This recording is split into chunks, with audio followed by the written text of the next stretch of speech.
Hanya berinvestasi di apa yang lu ngerti. Mental modal paling sederhana dalam investasi itu kita sebutnya circle of competence kalau anak-anak investor. Ketika lu main baseball, itu lu nggak harus selalu nge-swing gitu di semua pukulan yang dilempar, ke every pitch yang dilempar ke lu. Tapi jawabannya, ini ada zona nyaman lu nih. Zona nyaman lu ketika lu dapet di dari sini lu tembak. Lu pukul, ya. Jangan bohongin diri sendiri, lu ngerti apa yang lu nggak ngerti. Contohnya seperti gua minggu lalu ditawarin, "Oke, ini ada startup AI begini begini begini, series B lu mau masuk nggak? Bareng ini, venture capital ada A, ada Andreessen Horowitz segala macam." Jawabannya gue jujur gue nggak mengerti, ya. Gue pengguna AI, tapi kalau gua disuruh bikin language model, gue nggak ngerti. Mulainya dari mana pun gue nggak tahu.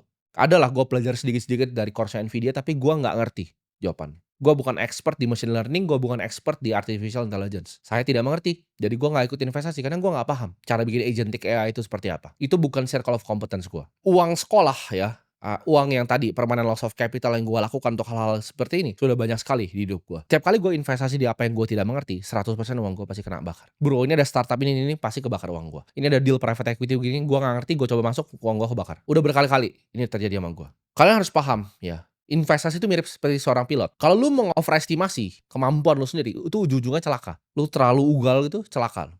Perlu yang namanya kebijaksanaan untuk tahu apa yang kita bisa mengerti dan apa yang kita tidak bisa mengerti. Gue tuh lebih banyak bilang, "Oke, gue nggak mengerti." Karena itu adalah format dari humility manusia. Ketika lu bilang, "Oke, saya nggak mengerti," gitu. Nggak ada yang salah gitu dengan ditawarin AI terus saya nggak mengerti. Entar mungkin ditawarin quantum computing, mungkin gue jawab, "Gue nggak mengerti, itu bukan industri yang gue ngerti." Tapi lu kalau tanya gue investasi di energi terbarukan, di solar, gue mungkin mengerti. Lu tawarin gue berinvestasi di bank, gue mungkin mengerti cara kerjanya bagaimana. Tier 1 capital, Tier 2 capital tuh apa, gue paham banget gitu. Cara ngitung cepat net interest margin dari bank, gue bisa analisa dari A sampai Z karena gue cover bank udah lama. Balik lagi, kalau kalian pernah kerja mungkin di fund ya, buy side atau di sell side di sekuritas, itu analisnya tuh dibagi coverage-nya. Mereka punya universe-nya sendiri. Contoh, ada yang spesialisasi di bank, ada yang spesialisasi di pertambangan, di mining, ada yang spesialisasi di consumer goods. Ini mereka pun dipisah-pisah. Jadi orang tuh harus punya yang namanya circle of competence mereka sendiri. Suatu bidang area investasi yang lu paham betul. Jadi investasi itu nggak harus di aset A, B, atau C. Nggak harus di saham perusahaan, nggak harus di B, di kripto, nggak harus C, di real estate. Tapi di apa yang lu paling mengerti sebenarnya.